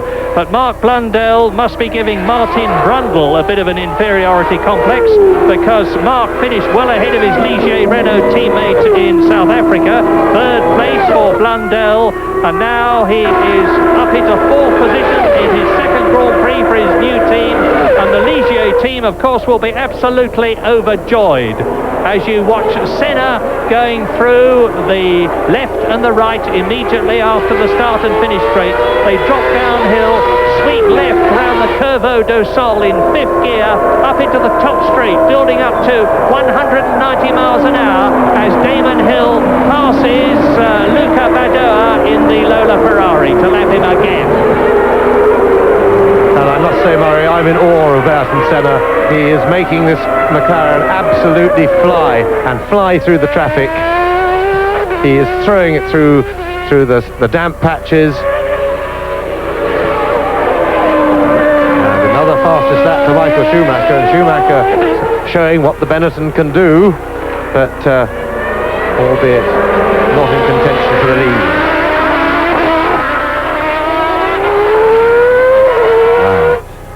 Behind the Lotus. And I think it's Zanardi. Someone will want to be past him, because he just needs to keep that half second or so on Damon Hill in the traffic. There is Hill. And Hill really struggling in the traffic, but he's doing the right thing. He is right not to panic. 2nd place and 6 points from Damon Hill's point of view would be a wonderful result. It would not be as good as a win, but it would be better than no result. And he is right to take no risks at all. He's kept his head brilliantly so far. The pressure is very much on, getting towards the last 10 laps. We're on lap 58 out of 71. There is still time. There's quite a lot of traffic, but there's only 15, or less now, probably 12 or 13 cars actually running, and there are going to be gaps where Hill can get back on Senna's tail. But Senna is absolutely amazing me. He's making the car really fly. This is an awe-inspiring performance by Ayrton Senna. And this, of course, is Damon Hill's 1st Grand Prix at real racing pace. The 2 that he had in the Brabham last year were by no means up at the front of the field, and the pressure was on it to finish rather than finish well, because there was no question of him doing that in that car. And in South Africa, his 1st real Grand Prix in a real Grand Prix car, the Williams Renault, he went off at the first corner, battled his way through until he was taken off by Zanardi, the man that he's got to get past now. So Damon Hill will be pretty cautious about that, and it wouldn't be at all surprising if Damon Hill was understandably getting a bit tired, because it's going to be the thick end of a 2-hour race before it finishes. We're on lap 59 now, with Senna leading Damon Hill by nearly 5 seconds and pulling away, with Michael Schumacher in 5th place, closing up on Mark Blundell, who is 4th. Quite right. I was just going to observe that. Blundell's got a got to look to his laurels and look behind him, because Schumacher's got him in his sights and he's really got the bit between his teeth and is flying. Still keeping plenty of empty track between him and Damon Hill.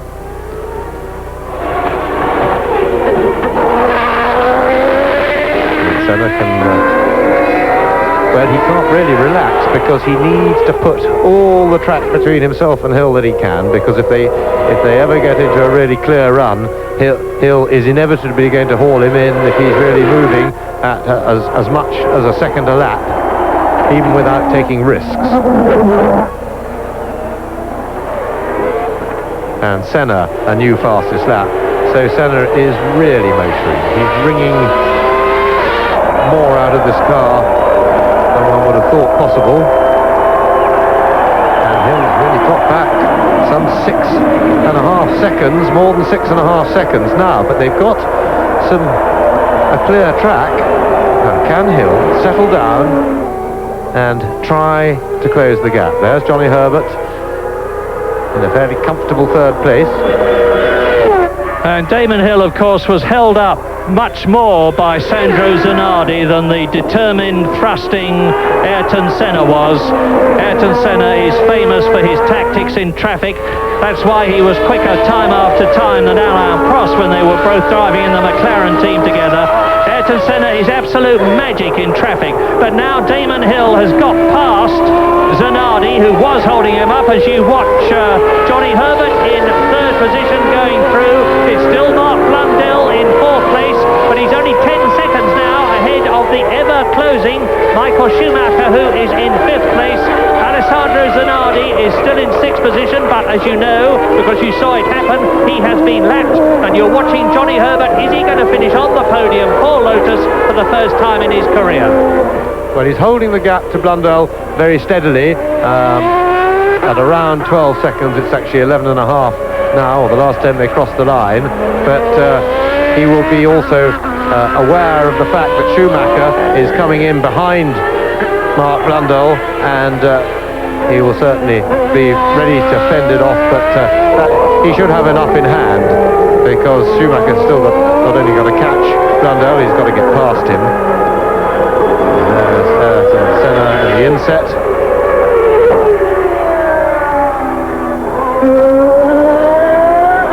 Herbert goes over the line, and we watch Herbert. I just hope that he's taking it steadily. He doesn't need to hurry.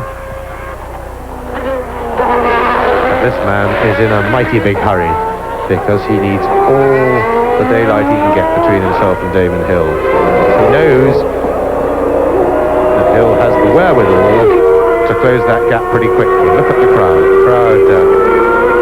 Waving like mad, and the weather is still unsettled. Having a look round, there's another storm cloud around. Ayrton Senna, of course, is a demigod in Brazil, and if he wins here for only the second time in his career, it would make him even more popular, if that's possible to imagine. But what magnificent races. Damon Hill in second place, Johnny Herbert in third position, third Englishman Mark Blundell in fourth place are driving, with Michael Schumacher still behind them, but still catching, and Ford engine cars first and third, and the Renault engine of Damon Hill in second place. I have a sneaking suspicion that Damon may have received orders from the Williams pit to take it easy and not to take up the cudgels and chase Ayrton Senna, but to settle for 6 points and to take it easy and to take the good points. I just get the feeling that Damon could be doing better than this if he was allowed to, but it would be in keeping. Frank Williams is a conservative thinker tactically, always has been, and he likes to see his cars finish, and there's nothing wrong with that. And we have news on Michael Andretti. He had a bump, and he's been through the scanner and has been found to be fit. So all is well with Michael Andretti, and that's very good news indeed. And you can see here Mark Blundell in fourth position, and you just saw a flash in the previous shot of Michael Schumacher, who is fifth, and and he's catching the Englishman. But there is Senna in the inset. Now watch both pictures if you can. Senna leading, there's Blundell fourth, behind him Schumacher fifth. But what a fantastic negotiating position Ayrton Senna is going to be in at the end of this race if he wins it. He will be able to say to Ron Dennis, there we are, I've given you a win in only the second race of your new car. He will be able to say to Ford, now give me the engine that's got the horsepower and I'll continue to win for you. And there he is in the inset. We are now on lap 63 out of 71, and it does indeed look as though Ayrton Senna is on his way to his second Brazilian Grand Prix win. Yes, and I don't think we're looking at Damon Hill now, and I'm not sure that it's tactical. I now think that maybe Hill has slowed down a lot, and maybe he's got a problem, in which case Herbert will be aware of that and could start looking to be chased. But here is the battle for fourth place at the moment, but it would appear that Hill is likely to have some sort of a problem, because if he'd been told to take it easy, he wouldn't be slowing down by over a second a lap, which is what he's losing, more than a second a lap to Ayrton Senna now. So Ayrton Senna now well established, and it looks as if he only has to stand up to win. There's 40 seconds between Johnny Herbert, who is third, and Damon Hill, who is in second place. So even if Hill has got a problem, he's got a lot in reserve. But Mark Blundell most certainly has not for fourth position, because the charging Michael Schumacher has overcome his 10-second penalty stop-go situation in the pits. He's right on the tail of Mark Blundell in the Ligier Renault, who looks as though he's about to lose fourth position as they come into the top straight. Now, this is where Schumacher will close right up, but he's got less power than Blundell, so that's incredible bit of driving. Yes, let's watch the Renault power here, because it's a second division Renault engine, but it's still a very powerful engine, and theoretically more powerful than the pneumatic valves Cosworth that Michael Schumacher enjoys. But Schumacher getting out of the pit chicane more quickly. Bit of earth on the track there that's been scuffed onto it by somebody who's obviously erred from the straight and narrow.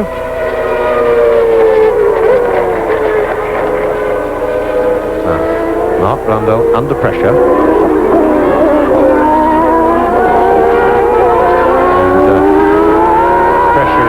Greater when you know it's one of the chargers behind you, because Schumacher certainly is that. And he's got inside, but not enough. And Blundell coolly sticks to his line, sticks to his guns. He's going to have a go here, though. But this would be a mistake, because if Schumacher did get in front of him, if he dived inside there, for sure Blundell would pass him on the straight. Now, let's compare engine power here. Remember, of course, that Schumacher is in the slipstream. He has the benefit of the hole in the air made by the Ligier. And he's made it. Just a little grab on the left front brake there, puff of smoke, but Schumacher's made it inside, and that was a beautifully judged overtaking manoeuvre. See it again. Puff of smoke, and right on the limit. Blundell held very well, but Schumacher was not to be denied. Immense talent. Schumacher takes fourth place, and he should be able to hold it down the back straight and then build his lead through the infield. A better corner for Ligier than the same one last year, when Thierry Boutsen drove straight into the side of Eric Thomas and neatly removed both the Ligiers, to the intense displeasure of Monsieur Guy Ligier, who is he's a pretty difficult bloke to meet when he's in a good mood. So what he's like when he's in a bad one, I can't imagine. But Ayrton Senna now looks as though on the 66th lap, with only 67, 68, 69, 70 and 71, 5 laps to go at the end of this one, is going to achieve a brilliant, historic Grand Prix win, because it would be the first for the new McLaren MP4/8, the first for a Ford engine since Michael Schumacher won at Spa in the Benetton last year. And as I said a few moments ago, Senna will have metaphorically his tail very high indeed, knowing that he's in a tremendously strong position, A, to get more money money for himself, and he's keen on that, and B, also much more importantly in a way for Grand Prix racing, to get the extra power of the advanced Series Ford engine which Benetton have got. Senna crosses the line. Damon Hill there is in second place, but is definitely getting slower. The gap is still just under 40 seconds, so although Hill is going a lot slower in comparison with Senna, he's not going much slower in comparison with Johnny Herbert, who is still in third position. But he is being caught by Michael Schumacher. Johnny Herbert is being caught by Michael Schumacher, and Herbert is in danger of not achieving that much-desired podium position, third place. 18 seconds between Senna and Hill. So Hill has either decided to settle for second, or something about the car has decided it for him. But as James has said, if Damon Hill finishes in second place in only his second Grand Prix for Williams, having started from the front row of the grid, it would be a superb and very well-deserved achievement, which would really raise his morale for the remaining 14 Grand Prix of the season. Yes, absolutely. This is just the race that Damon needs. It's been wet, it's been the safety car's been out, and he's come through it all, and he will have a much greater understanding from this of what a long slog a Grand Prix is, and how patience is a virtue that is much rewarded in Grand Prix racing, oddly enough, as we know it's a sprint, but it's a long sprint. Now untroubled, but the excitement behind is over. Johnny Herbert now, who has got very charged up Michael Schumacher aiming at him. The gap, but Lacey is between them, and that will work in Herbert's favour. As they crossed the line last time, the gap was 4 seconds. Now Herbert, if he stays cool, and there is Johnny Herbert, should be able to fend it off, and there is Schumacher, and Schumacher is absolutely flying, but being denied by Lacey, who's 2 laps out of contention, and that will give Herbert a bit of breathing space, because Herbert also has a Ford engine, but he has a Division 3 Ford engine, and he certainly will be no match in the straight for Schumacher, and Schumacher, if he can get onto his tail coming onto the straight, is going to power past the Lotus of Johnny Herbert, and things look bad for Herbert now. They're on lap 68, still 3 more to go after this, as we see Schumacher, the replay, going past him. He did the gentlemanly thing and made room there.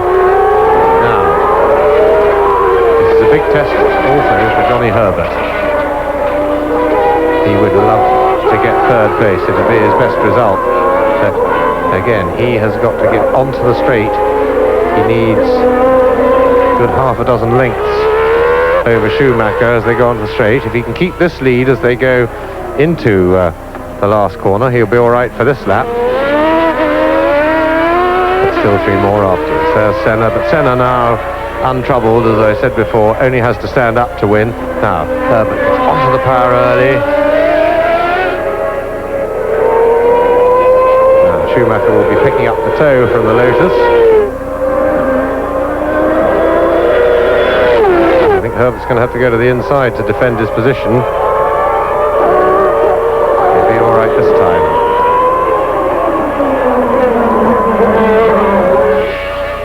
But he's got to fend him off twice more, and then once more as far as the finish line after this.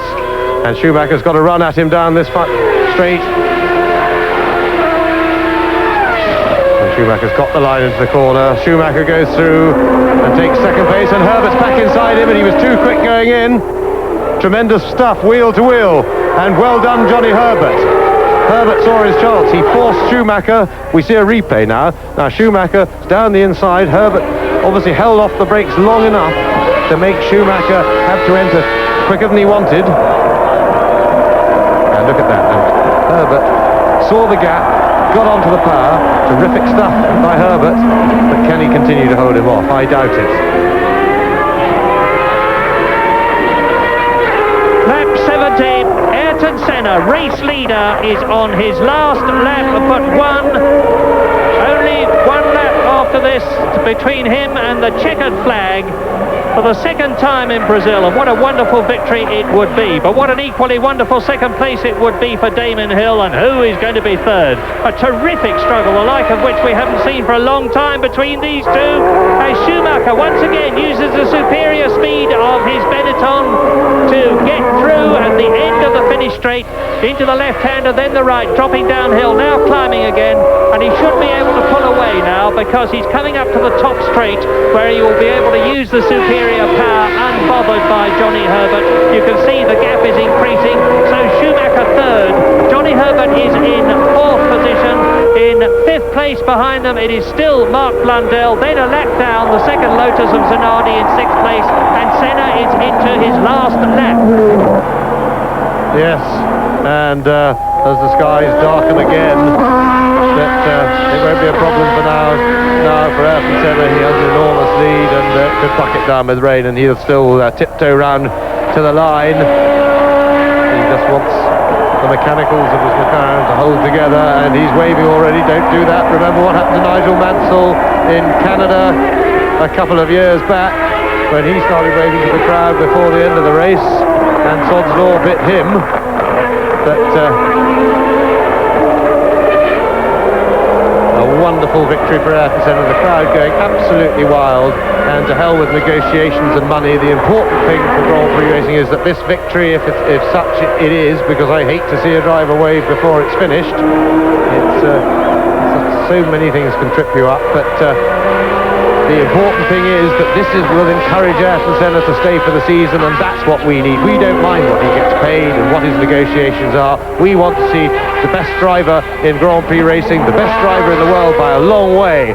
We want to see him racing in Grand Prix racing, even if it is an inferior car. As he comes to the flag, he could still beat Alain Prost for the championship. And it will be his 37th Grand Prix win, and Ayrton Senna, to the delirious delight of his countrymen, wins in Brazil in his own time. Slows right down. This is the best thing that could possibly have happened for Grand Prix racing, and Senna's looking for that Brazilian flag, which is always ready for him, and here in Brazil he's got it. Ayrton Senna wins his second Brazilian Grand Prix. He was also victorious in 1991. He'll finish his second in only his fourth ever Formula One race. Schumacher makes a late charge to place third. With the victory, Senna moves into the lead in the driver's standings, 6 points ahead of Alain Prost, who spun out early in the race. Englishmen Blundell and Hill are tied for third. Senna's win vaults McLaren into a tie with Williams in the constructors' standings. Benetton receives its first points of the season on the strength of Schumacher's third-place result. And when we return, we'll hear from the winner. Senna wins in front of his adoring fans who regard him as a national hero. It's the 37th win of Senna's brilliant Formula One career, which began 9 years ago in Brazil when he drove for Tolman. Right now, let's hear from the winner, Ayrton Senna. Ayrton, is this your greatest victory? No, this is a good one. It's one of my best. And of course, your last one is always the one that you feel most. I think when I won here in 91 was a tremendous feeling, and today, again, it's different, it's not the same. 91 was my first victory in Brazil, and I had also then tremendous big problems. Today, I didn't have a fast enough car to keep up with the Williams, but my car was running trouble-free all the way in the race, so it's a great result. And to see the crowd there, it's something that you have to experience. Why were you penalized? I think they made a big mistake, because they, as far as I know, I was penalized because I did overtake maneuver under yellow flag, and what they don't probably realize is that I was lapping somebody, and the guy lifted off in front of me. He lifted for me to overtake, and you know, this is absolutely crazy. I think the people who are making the decisions should either be more careful with their decisions, or have a different way of implementing the rules, because it was for sure 100% a big mistake what they did from the moment that I did not overtake on my own. The guy in front of me lifted off for me to go through, and in that situation you can't stay behind. So it was sad, I was really, really annoyed, but I tried to cool down and keep myself under control, because I was racing at the same time when I realized that was a big mistake. What do you think of the crowd on the track? Well, what do I think? I think this is great. This is wonderful, you know. It's the best gift they could have after, you know, waiting for a decision that we would race or not, and coming here and being patient at the same time, so full of emotions.